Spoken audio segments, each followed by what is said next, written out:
Okay, let's see. Does it We're get? signing in on it. No. Okay. So does everybody know about my NCBI and PubMed? You do. I just... Oops. Oh. Now sometimes we've had trouble. Let's try the password. Assume the password, the username is okay. Okay. Maybe I mistyped the password. Here. Wait a minute, let me get it in. Okay, there it is. Okay. Let's see. No, wait. Oops. I thought it was there. Now I'm Okay. doing it.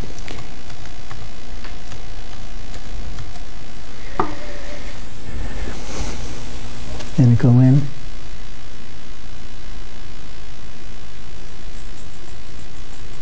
Maybe it's also the connection. Yeah. Okay. Now, does everybody have a my NCBI account? I actually just set one up in preparation for this. Okay. To the rest of you? I need to set one up. Yeah, because we'll see the one of the things that's handy in a moment for the search. Now, I mentioned before PubMed. Try to do it otherwise than going in through RefWorks.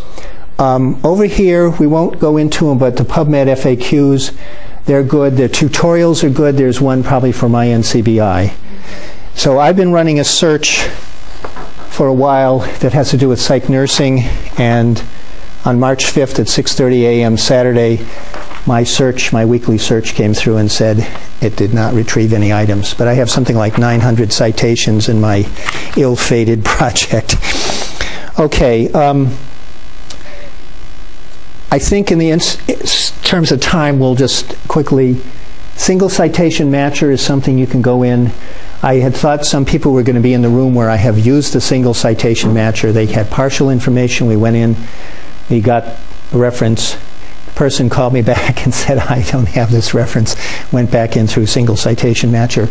Sometimes it doesn't work, and I can't tell you why. But the other thing I would say about... The other thing, for instance, if you go into Web of Science, I found that sometimes trying to plug in a specific citation to see who cited that is less satisfactory than if you type in the name of the author and then look down in the list of results and see if you can find it that way. And I can't account for that anomaly. So I just say, why don't you do it that way? Maybe I haven't played with it enough, but... and then you look for the reference you want in there and then go on from that. So we've got the single citation matcher. We've talked about the FAQs, the tutorials. We have in here, if you back out... Okay. Let's go into clinical queries here in the middle.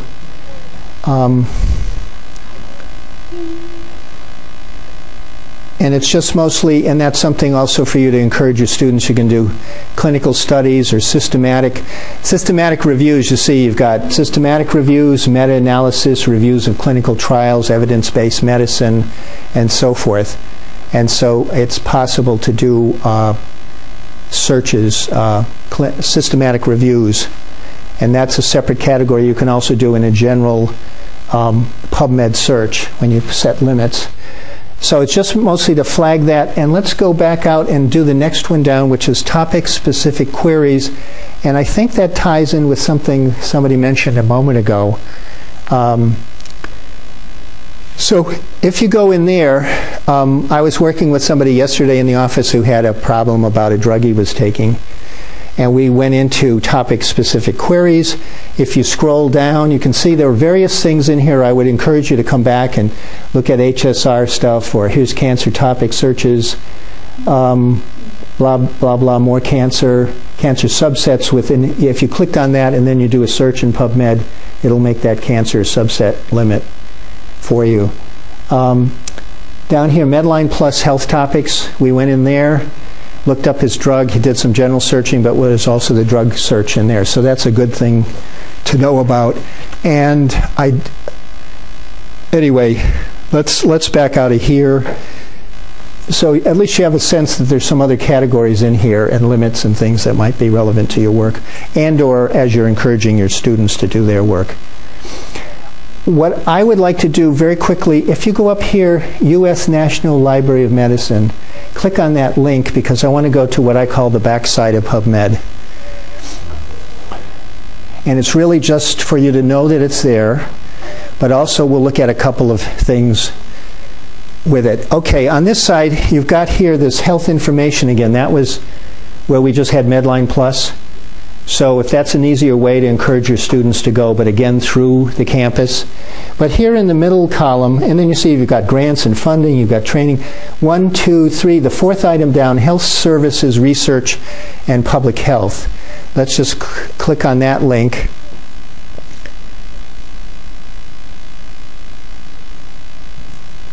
So in here, we had somebody in one of the other units of the university who works with Arctic Health. So we were able to refer that to her, and it was something I think she didn't know about. If you scroll down a little bit, you've got here Healthy People 2010, and you can go in there, you can show your students, there are some pre-done searches in the Healthy People category. And there's some of these other areas I have less, I sort of know they're here, but I think of myself more as a teacher than, say, a reference librarian, unfortunately. And then up here in the middle, partners and information access. Do we know the partners link? And that's probably not as relevant for most of you. Maybe for Barbara it would be more. So this top one, partners and information access. So that's partners, you mean? It's Partners group? No, it's partners, public health partners. Oh, okay. So if you just click on it, we'll just see what we have. Various things in here. If you scroll down a little bit farther, and you can often search up in here too, because one of the other quirky things, would you be able to open up another window, Joan? Because I want to do a sidebar, and maybe I'll do the sidebar soon, and then, okay. But anyway, in here you see health data tools and statistics. So somebody, I've forgotten what their population question was the other day. Women, something to do with women's health, and then wanted to know total number of women in the country and then their particular health issues. So that was hard to do, but going into this guide section, I found several things that had to do with women's health. Some were old, but sometimes maybe you can say that in your research, because we see that all the time. I have figures for 2007, and that was what was there. Government, CDC, or what have you. So that was in this partners page. So I just call that to your attention. There might be things in there that are helpful. And for our DNP public health nurse leaders, that might be a really right. Now, I was doing a class, and I can't remember if it was for nurses or who it was for. But it was people who were overseas, and so we did find something in the partners section. And we have a colleague at the National Network of Libraries of Medicine, New England region, so if there's a public health question and I can't figure out some kind of suggestion, sometimes I'll go to her and she'll come back with an answer. So she came back with some kind of an answer. I think it maybe wasn't totally germane, but all the people in that particular class all were going to do their projects in an overseas country, in an African country. Okay, if you can open up the second window, I just want to do a quick sidebar so it gets covered. Let me see, we're totally off the wall kind of thing. And in your packets, I've given you, because we're running out of time, unfortunately, I think we probably shouldn't have waited on the people that didn't show up. It's just a sidebar. I have this general contact sheet about Boolean operators and so forth. And if you're in databases and stuff, you should do your search strings from left to right. PubMed searches from left to right, and also you can get into some odd phrases. So sometimes you want to use parentheses around. Hi, Peter. Around phrases. You can embed terms, but you can also type them in straight. But what I want you to type in up above, I want you to type in a URL. I think I want http://